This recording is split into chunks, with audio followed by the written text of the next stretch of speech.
Hello, I'm Ollie and this is Criminolly, where I talk about crime, pulp, horror, that kind of thing. Today, men's adventure and indie horror. It's my weekly wrap-up.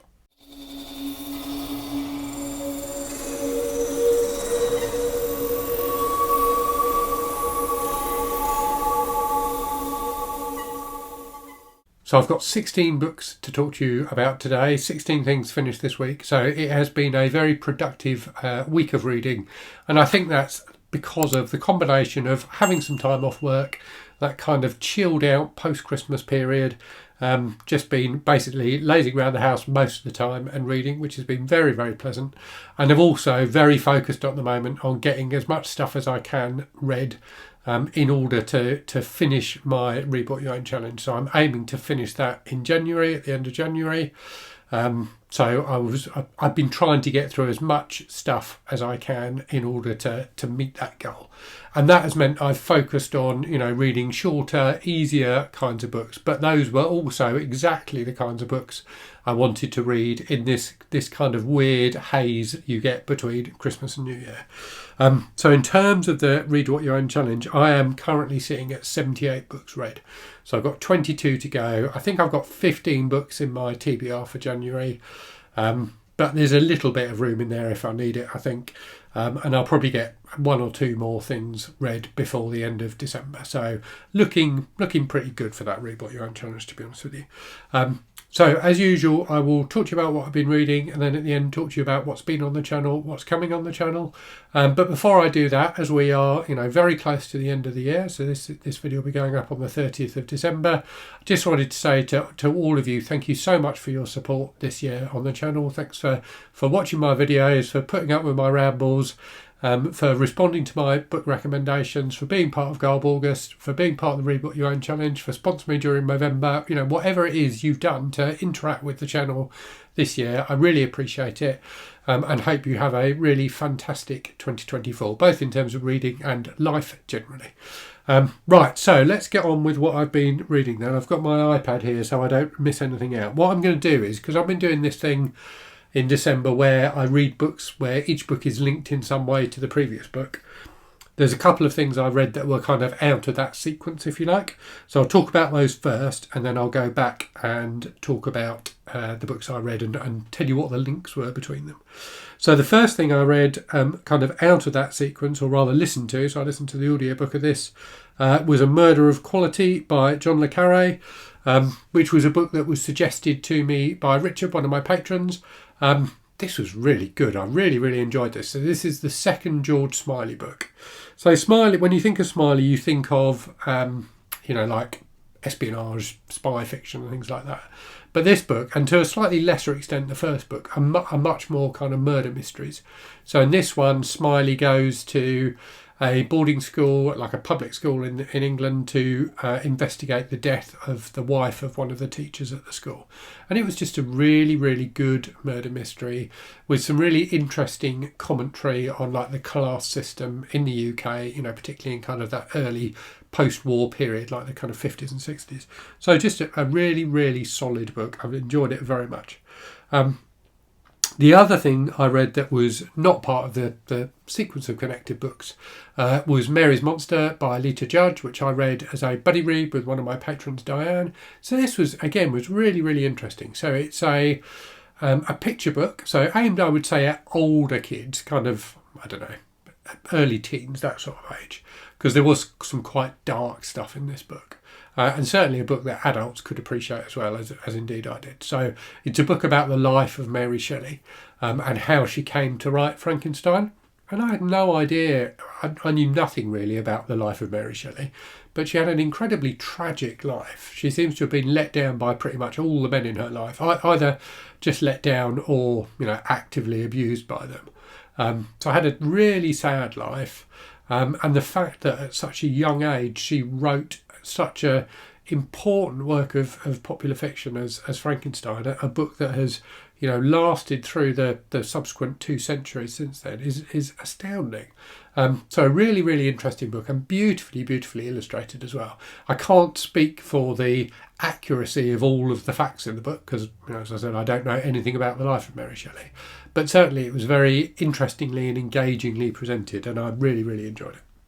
Okay, right, let's get on to the sequence then. So when I filmed this video last week, I'd just finished volume 8 of Monster, I think, by Naoki Urasma. So I then read volume 9, so fairly obvious connection there.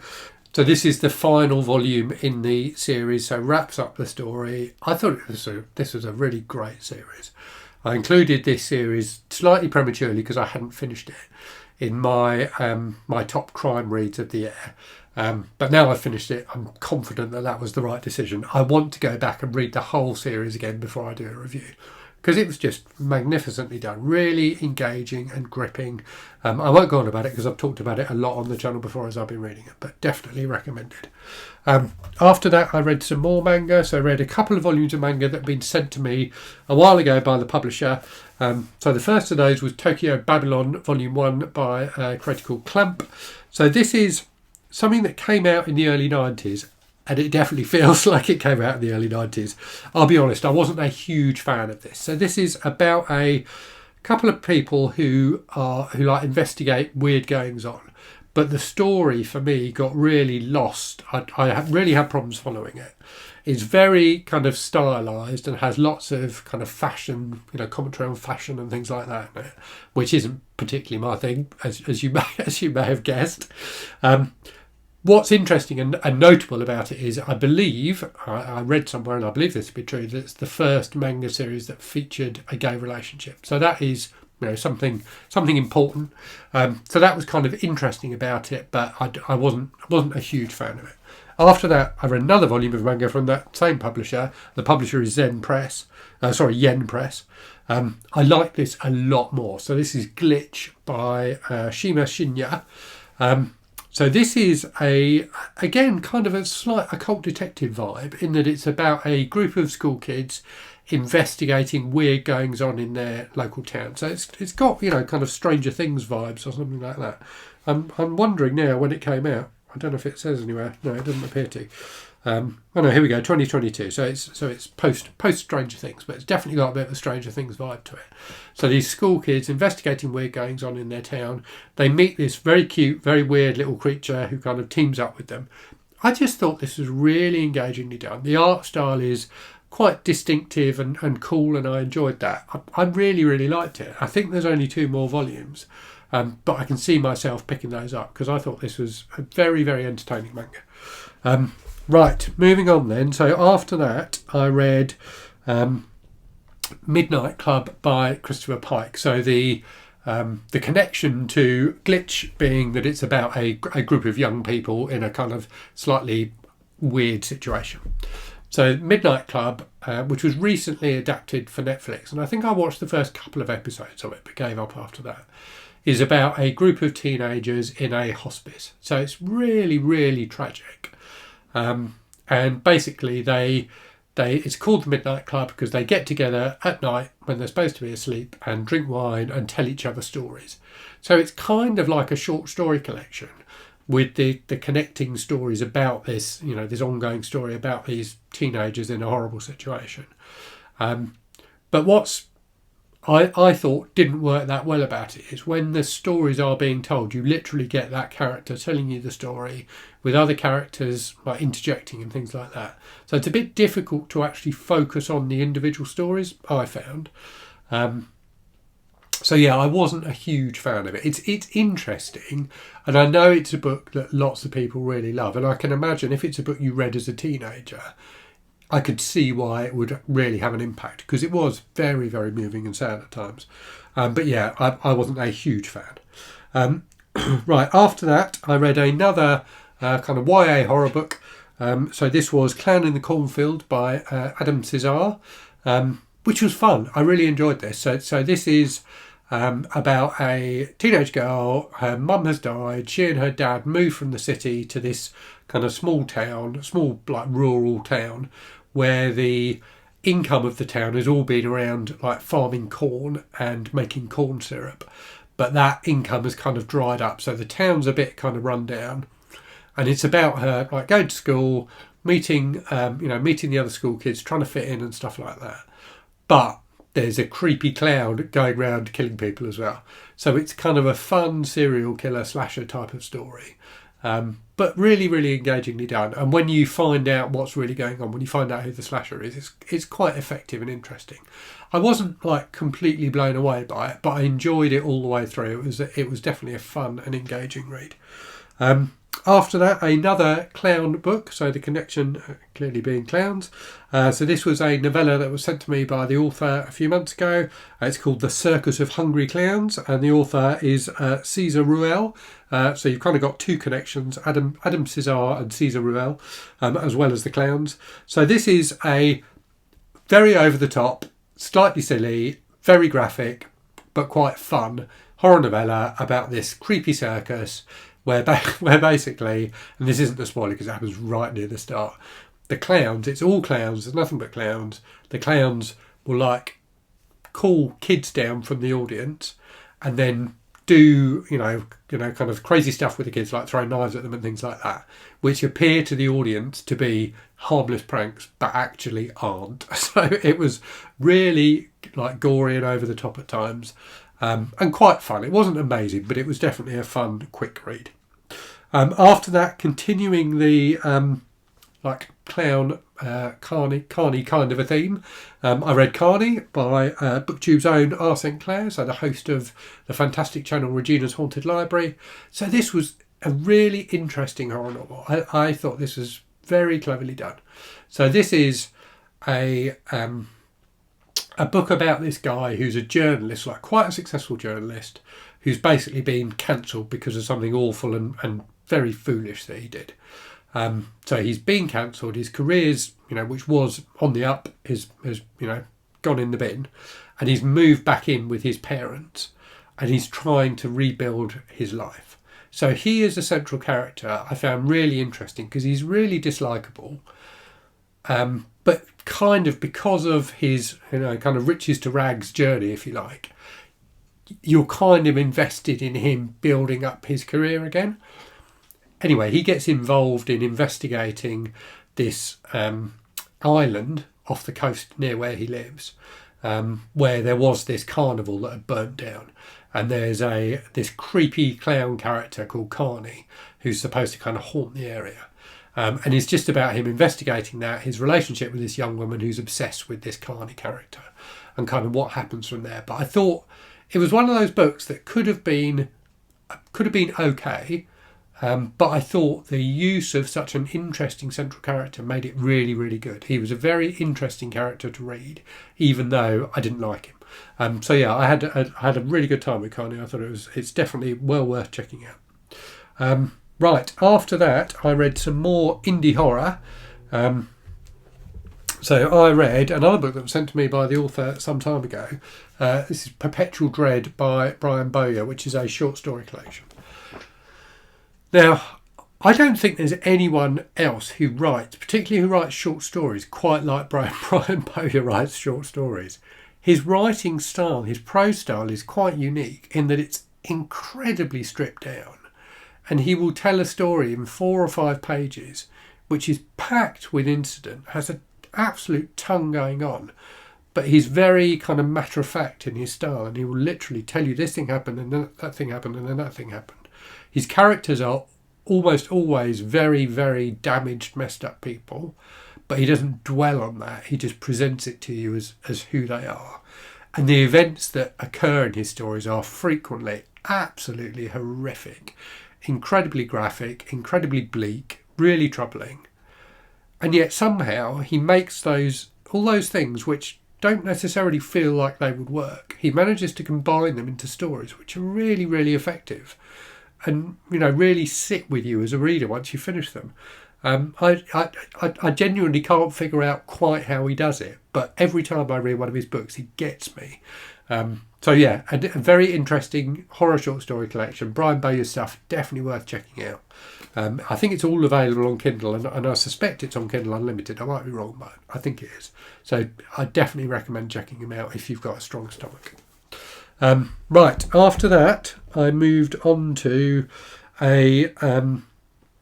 another piece of indie horror, another short story. This was, again, one that had been sent to me by the author. This was The Soxorcist by Jamie Kort.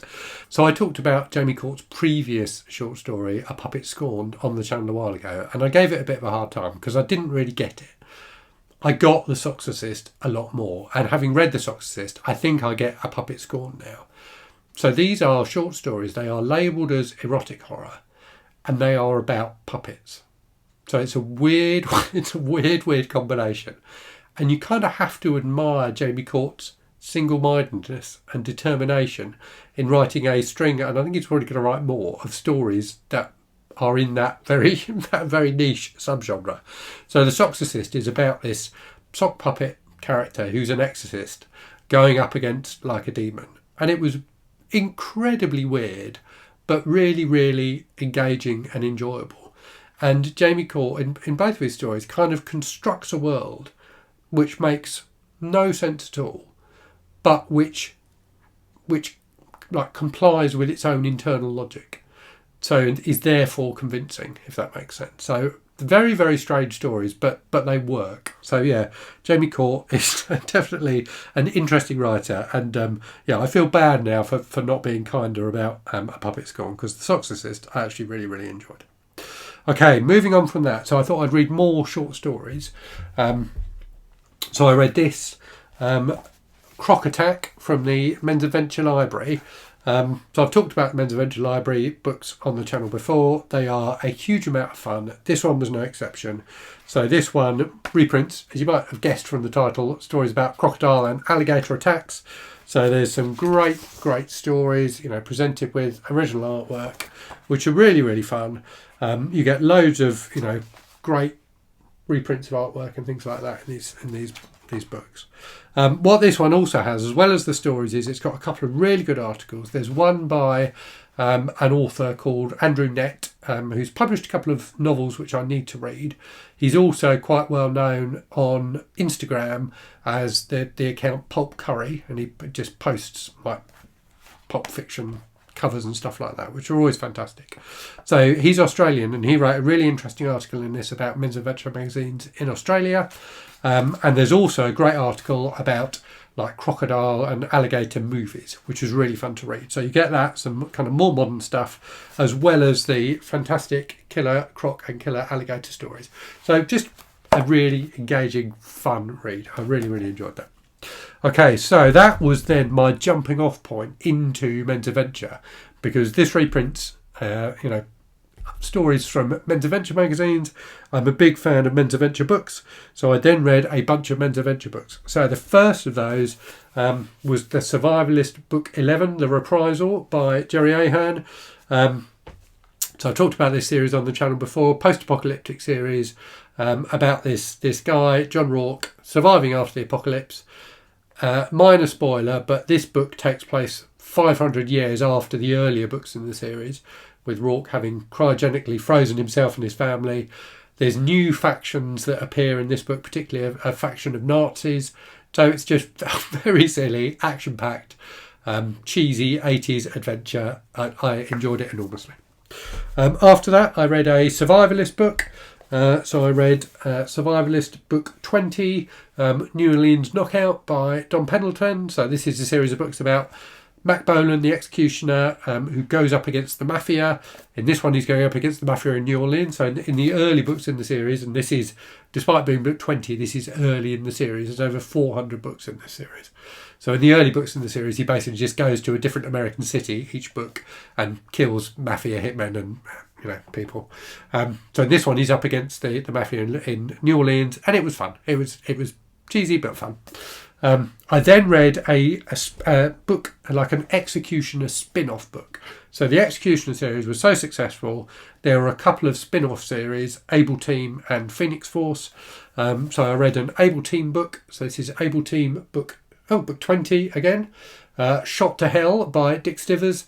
So this has the Able Team, who are a bunch of macho guys going to Honduras to fight communist guerrillas in Honduras. So like ultra conservative politics. I definitely have loads of problems with these books, but I still really enjoy them. This one featured a really good snake attack scene as well, so that was fun. After that, so a book that's kind of meant adventure, but the real connection between these two books is they both feature men with moustaches on the cover. So I went from Able Team to Sabbat, book 2 by Guy and Smith. So this is Smith wrote a series of books about this character, Mark Sabbat. I think there's 5 in the series in total, maybe 6. So Sabbat is a guy who is an ex-priest and an ex-SAS soldier who goes up against like occultists and things like that. In this book, he goes up against this fascist group who are worshipping a demon and also going around using this weird device to kill people, which makes it look like they've been killed by vampires. It was all very strange, very cheesy, very graphic. I enjoyed it very much. So that was fun.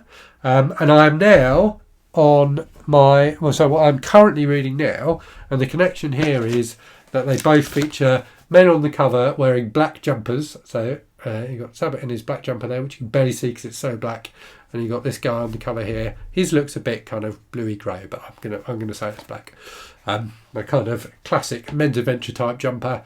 So this is Phoenix Force Tigers of Justice, so the other Macmillan spin-off. This one's really good so far, actually. It's action-packed. So this is about a group of ninjas who take over a nuclear power station in America and like hold it hostage, and the Phoenix Force go in to get them. So there's loads of fun like facts about ninjas in here, which I always enjoy in books and movies, and loads of action as well. So I'm about halfway through, really enjoying it, and hopefully we'll finish that today. And then after that, I only got a couple more days left of 2023. I don't know whether to read some more men's adventure or something else. I can see myself just reading some more men's adventure because I am having quite a lot of fun. And I pulled from the garage the other day a few other Phoenix Force and Able Team books, so I will probably read one of these. And it reminded me, there's an Able Team book which I need to get hold of another copy of, and I'm going to buy one as soon as I finish the Read What You Own challenge, which I remember as being one of the most unhinged books I've ever read. So I'm looking forward to buying that and rereading it and talking about it on the channel very soon. Right, so that's the books out of the way. In terms of channel stuff then, so what have you had recently? So I did a live stream yesterday with MJ from Reading This Life and some other booktubers. So if you haven't watched that, you can watch us hang out and chat. I did I can't remember what I've done at all. Let me check. I did my January TBR, so talking about all the books I want to read in January. I did some reflections on like how things have been on the channel in 2023, what I feel has worked well on the channel. And on Christmas Day, I did a Christmas story for you. So if you haven't watched it, I read a short story I wrote a few years ago, or several years ago, called A Cat Called Hope's Christmas Carol, which is a very cheesy, schmaltzy story about this cat at Christmas time. So that's what you've missed. Oh, and I did a Christmas book haul as well on. I think that went up on Christmas Eve. So a few books that very kind people had sent me in the run up to Christmas. In the week ahead, I'm going to do a video talking about how I managed to read as many books as I do. And the kind of spoiler answer to that is I'm a bit weird and I just really like reading and read a lot. So that will be going up soon. And I'm also going to do a video talking about the Kindle Oasis and what I think Amazon might do next with the Kindle Oasis. And then I'll also be doing my December wrap-up, so talking about all the books I've read in December. So I hope you found that interesting. As I said at the start, I hope you have a very, very happy 2024. Thanks for all your support this year on the channel. And as always, thank you very much for watching. Hope you're safe and well out there. Hope you're reading good stuff. And I'll speak to you again very soon. Cheerio.